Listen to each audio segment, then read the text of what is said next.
from Roman Polanski, director of Rosemary's Baby, ex-husband of the late actress Sharon Tate, who infamously lost her life to the Manson family, and some other things, comes The Ninth Gate, a movie I had no idea even existed until one of my Patreon supporters requested it. So the general premise of Ninth Gate is that Johnny Depp plays a guy whose job is to track down rare books for collectors. He gets hired by Frank Langella to track down a set of books that supposedly has the power to summon Satan. And they're really subtle about it too. The guy's goddamn safe code is literally 666. That's subtle. Fun fact for my fellow millennials and Gen Zs out there, Frank here was the voice of Archer from Small Soldiers, emissary of the Gorgonites himself. From here, the movie kind of starts playing out almost like a video game, where Johnny Depp goes from level to level, in this case from person to person, kind of like doing side quests the entire movie, slowly learning more about the missing books, while smoking enough cigarettes to kill an elephant. If he made a drinking game, and every time he pops a cig in his mouth, you'd be fucking dead by like the halfway mark. I don't know what was really going on in the late 90s and the early 2000s. When Depp wasn't playing Jack Sparrow, he was always playing these quiet hipster dudes who were always kind of the same character in a loose kind of way. Like this,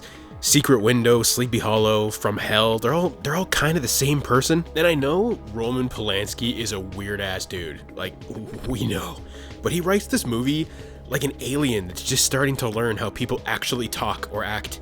In the beginning of the movie, the dude who originally owned one of the books hangs himself, and Depp gets his hand on the book shortly after. The dead guy's widow shows up at Depp's place to seduce him, and I mean, I get it, alright? Look at her.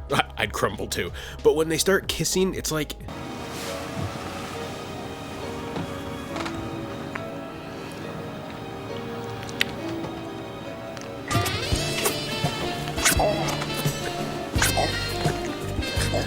what the fuck? It's like two androids just making love for the first time. I don't even think I was this bad when I had my first makeout sesh, and I sucked. Like, I swear, this has to go down as one of the most awkward kissing scenes I've ever seen in a movie, and I've seen a lot of movies.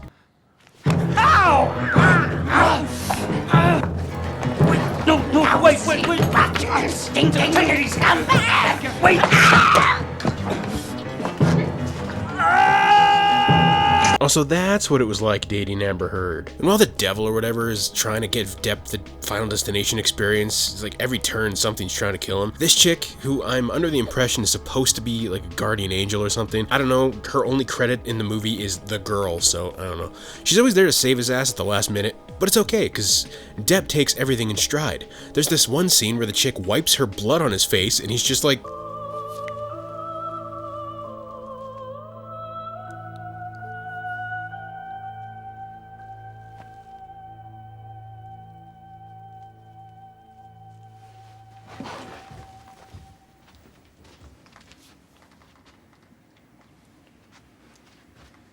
All right, look.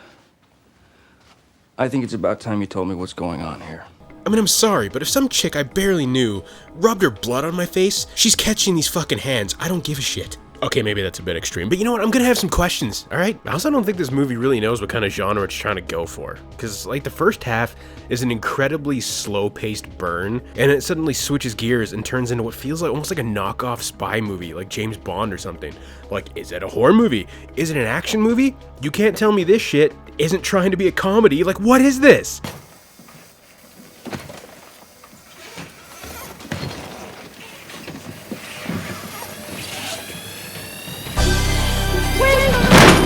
Now, I'm going to spoil the ending a bit, because, you know, to me anyway, it was one of the funniest, wildest parts of this whole thing. So Frank manages to get his hands on all the books and goes off to some castle to summon the devil.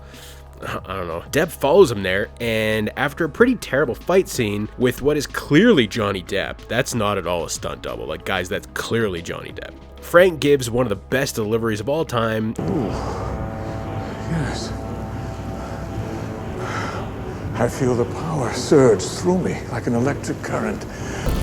It's miraculous. I feel nothing. Nothing at all.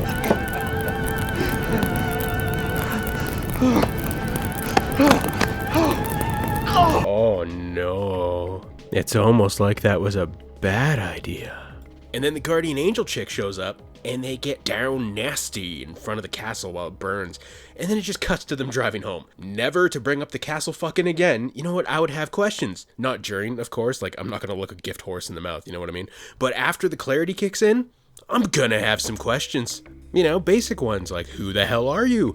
Why are we screwing in front of a burning castle after I stopped Satan summoning? Like, what's going on? And you know, I know I'm gonna get comments from people who are like, actually, you're just too stupid to understand the artistic expression. You know what? That's probably true. I can see why people like this movie. Apparently, this thing has a bit of a cult status, and I can see why. It's not a good movie. Let's just get that out of the way. It's not good, but what it is it's bizarre. Would I ever watch this again? No, but I can understand why it's got that cult following. I like weird shit. David Lynch, rest easy king, was one of my favorite directors, so I'm very well versed in movies that are, you know, out there. But this just ain't for me.